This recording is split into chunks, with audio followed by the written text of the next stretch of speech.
जो खेती यहाँ लोग कह रहे हैं कि उत्पादन बढ़ा है, तो उत्पादन तो सबसे ज़्यादा मक्के का, मखाना।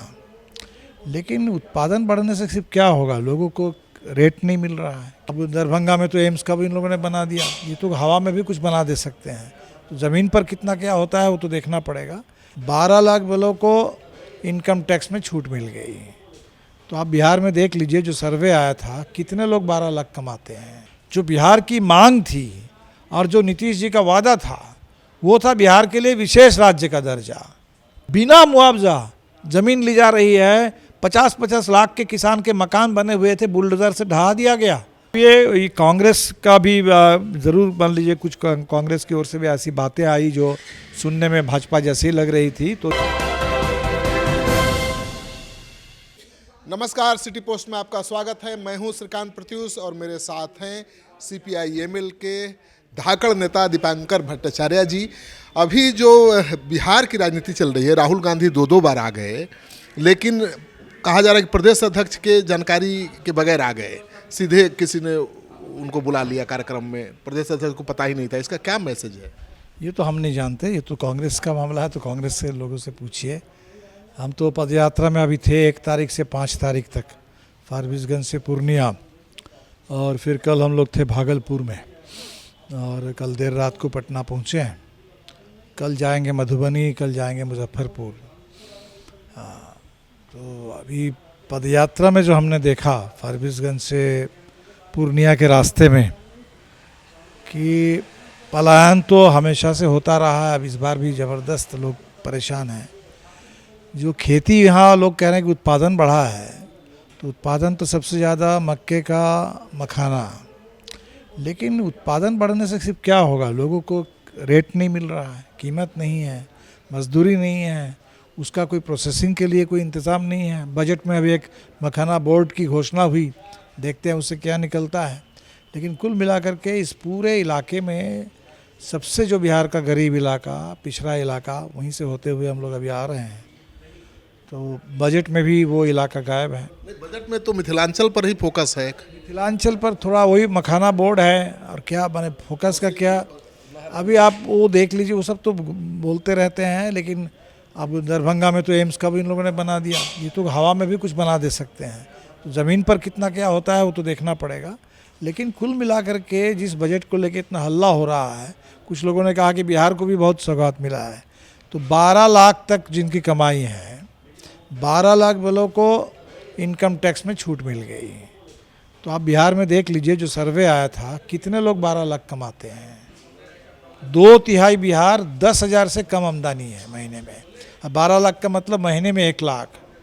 तो महीने में 1 लाख वाले जो हैं, उनको थोड़ी राहत अगर मिल जाए, उससे पूरे हिंदुस्तान का वो जो गरीब है, वो जो ठेके पर काम करने वाले मजदूर हैं, अनुबंध पर काम करने वाले लोग हैं, स्कीम वर्कर्स हैं, उनको क्या मिलने वाला है। वो जो GST भरने वाले लोग हैं, भले इनकम टैक्स नहीं भरते हैं, GST तो भरते हैं। तो इसलिए बजट में भी तो ना तो बिहार की कोई बात हुई, ना गरीबों की पूरे देश की बात हुई। इसलिए लोग तो बहुत परेशान हैं, दुखी। बजट से निराश हैं। कांग्रेस पार्टी को चिंता है कि बिहार का बजट है। मनीष तिवारी ने कह दिया, जयराम। वो तो देखिए, लोग जब तुलना करेंगे तो अलग अलग राज्यों में तो देखेंगे, लेकिन बिहार का तो सच में ये तो पिछले बजट में भी हमने देखा, इस बजट में भी जो बिहार की मांग थी और जो नीतीश जी का वादा था, वो था बिहार के लिए विशेष राज्य का दर्जा। बाद में वो पीछे हट गए, अगर विशेष राज्य नहीं मिलेगा, विशेष पैकेज। अब विशेष पैकेज के नाम पर लगातार जो मिल रहा है, वो विशेष धोखा है बिहार के लिए। उस विशेष पैकेज में है क्या? अभी बिहार में जो आपने कहा कि भाई 94 लाख परिवार को 2-2 लाख देंगे, अगर उसकी गारंटी हो जाती कि तत्काल दे दिया जाएगा, तो बात समझते, हाँ बिहार के लिए कोई बात हुई। अगर बिहार के लिए 200 यूनिट बिजली फ्री की घोषणा हो जाती, तो बात समझते। बिहार के लिए कहीं कोई रोज़गार का प्रावधान होता, बात समझ में आती कि हाँ हुआ है। तो बिहार के लिए कुछ इंफ्रास्ट्रक्चर की बात होती है, एक आध हवाई अड्डा होगा, कहीं कुछ माने सड़क की बात होगी, चौड़ीकरण की बात होगी, कोई एक बोर्ड की घोषणा हुई है। लेकिन उससे तो कहीं ना बिहार में रोज़गार है, ना उसके बिहार में जो बेसिक इंफ्रास्ट्रक्चर हमें चाहिए पब्लिक सर्विस के लिए, हेल्थ के लिए, एजुकेशन के लिए, वो कहाँ है। और ये जो 12 लाख वालों के लिए जो इनकम टैक्स में छूट दी गई है, 1 लाख करोड़ का उससे घाटा होगा। वो 1 लाख करोड़ हिंदुस्तान की शिक्षा का बजट है। वो 1 लाख करोड़ हिंदुस्तान के हेल्थ का बजट है। तो वो 1 लाख करोड़, हाँ अगर बात समझ में आती कि आपने अदानी अंबानी पर टैक्स बढ़ाया, आपने वेल्थ टैक्स लगाया, आपने इनहेरिटेंस टैक्स लगाया, वहाँ से आप 10 लाख करोड़ जुगाड़ करेंगे, अब इनको 1 लाख करोड़ की छूट दे रहे हैं। तो कहीं से जुगाड़ तो आप कर नहीं रहे हैं, और 1 लाख करोड़ की जो छूट दे रहे हैं वो कटौती किसकी होगी? वो कटौती तो इन्हीं लोगों की होगी। तो अगर मनरेगा की मजदूरी बढ़ती, अगर मनरेगा में प्रावधान बढ़ता, अगर शहरी बेरोज़गारों के लिए भी कोई एम्प्लॉयमेंट गारंटी एक्ट होता, तब तो मैं समझता कि हाँ बिहार को या देश के गरीबों को कुछ मिला है। तो गरीबों के लिए, बिहार के लिए कोई बात इसमें नहीं। आपको लगता है कि मनरेगा को कृषि से जोड़ना चाहिए, इससे किसानों को फायदा मिलेगा? ये पुरानी मांग है, बहुत पुरानी मांग है कि मनरेगा को और उसका दायरा बढ़ाइए और थोड़े किसान को भी राहत मिल जाए। दूसरा है कि किसान की जो मांग है कि हमें एमएसपी की गारंटी कर दो। हमने तो देखा इस पूरे इलाके में उत्पादन तो खूब हो रहा है, पूरे इलाके में लगता है कि मक्के की ही खेती हो रही है सीमांचल के इलाके में, आपके पूरा पूर्णिया हमने देखा। लेकिन रेट क्या मिल रहा है लोगों को? अगर उनको आप 2,500-3 हज़ार का रेट देते, गारंटी होती, वो 1800 में 1900 में बेचने के लिए मजबूर हो रहे हैं। और वो सब चला जा रहा है यहाँ से, हरियाणा सब चला जा रहा है यहाँ से, पूरे उत्तर भारत में, पश्चिम भारत में। तो अगर वो पूर्वांचल में ही, हमारे इलाके में ही उत्पादन भी हो, उसके प्रोसेसिंग भी हो, उससे जो भी इंडस्ट्री बन सकती है, डाइवर्स किस्म की इंडस्ट्री बन सकती है, एग्रो बेस्ड, वो बने, फॉडर बने, जो भी उससे बनना है। तो लेकिन वो सब पर ध्यान है नहीं। बिहार एक कृषि प्रधान राज्य है, लेकिन यहाँ की 80% जो कृषि योग्य भूमि है 20% लोगों के कब्जे में है। 80% लोग भूमिहीन है। कृषि को कभी इंटरप्राइजिंग बिजनेस की तरफ बढ़ाया नहीं गया। बिहार में आपको लगता है कृषि के जरिए कुछ हो सकता है? अभी बिल्कुल हो सकता है, लेकिन अभी आप देखिए वो जो 80% जिनके पास में ज़मीन नहीं है, उनकी बात तो हम लोग करते ही रहे हैं, आज भी करते हैं।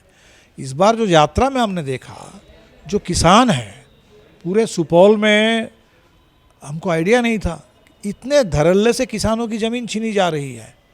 पूरे बिहार में भारतमाला प्रोजेक्ट के नाम पर, कहीं राम जानकी पथ के नाम पर, यहाँ वहाँ किसान की जो ज़मीन छीनी जा रही है, उनको जो 2013 के कानून के हिसाब से मुआवजा मिलना चाहिए, बाजार दर का 4 गुना मिलना चाहिए, कहीं कोई मुआवजा नहीं। बिना मुआवजा ज़मीन ली जा रही है। 50-50 लाख के किसान के मकान बने हुए थे, बुलडोज़र से ढहा दिया गया। तो इस बार तो हमने यात्रा में जो देखा, गरीब तो परेशान थे ही, आज भी परेशान है, लेकिन जो थोड़ा बहुत भी बिहार का किसान का वो तबका, जो थोड़ा बहुत आप कह सकते हैं कि खाते पीते किसान है, थोड़ा सा सुरक्षित महसूस करते थे खुद को, अचानक उनकी भी ज़मीन चली जा रही है, उनके मकानों को गिरा दिया जा रहा है। तो आज तो बिहार में हर कोई परेशान है, हर कोई इस समय बिहार में असुरक्षित है। और इसीलिए हमें लगता है कि बिहार में बड़ी बात हो गई है। ये सरकार तो पूरी तरह से जनता से अब कोई लेना देना है नहीं, पूरे पुलिस की गुंडागर्दी चल रही है। बेनीपट्टी में जो मोहम्मद फिरोज़ के साथ हुआ, इमाम के साथ, वही कांटी में शिवम झा के साथ हुआ। इसकी तो मौत हो गई है, हिरासत में मौत हो रही है, कह रहे हैं कि सुसाइड हुआ है। तो पूरे बिहार में खुली छूट पुलिस का गुंडा राज आ गया है, और अफसरशाही, जो सुशासन का नारा था वो अब पुलिस राज है। तेजस्वी यादव ने कहा कि आरएसएस संघी हैं सब पुलिस वाले। अब ये जो आपके बेनीपट्टी से रिपोर्ट आई है, तो आप अगर किसी को इस तरीके से प्रताड़ित करते हैं और मुस्लिम होने के नाते उनको गाली गलौज करते हैं, उनको आतंकवादी कहते हैं, तब तो लग रहा है कि ये पुलिस सिर्फ ज़्यादती नहीं कर रही है, बल्कि ये भाजपा के एजेंडे पर काम कर रही है। व्यवस्था परिवर्तन कैसे होगा दीपांकर जी, क्योंकि इंडिया गठबंधन एकजुट नहीं है। आपने दिल्ली में देखा क्या हश्र हुआ, और रिजल्ट जो आएगा वो बताएगा क्या हुआ। लेकिन अभी सर्वे आ रहे हैं, उसमें तो आम आदमी पार्टी खत्म। नहीं, ख़त्म तो बिल्कुल नहीं है। अब कुछ सर्वे ये बोल रहा है कि आम आदमी पार्टी की सीटें कम हो रही है, हो सकता है सीटें कुछ कम हो। हमें तो बना रहे बीजेपी, हमें तो अभी भी लगता है कि सरकार बीजेपी की नहीं बनेगी अगर तोड़फोड़ बीजेपी ना करे, क्योंकि बीजेपी ने सिर्फ आम आदमी पार्टी को परेशान करने की कोशिश नहीं की।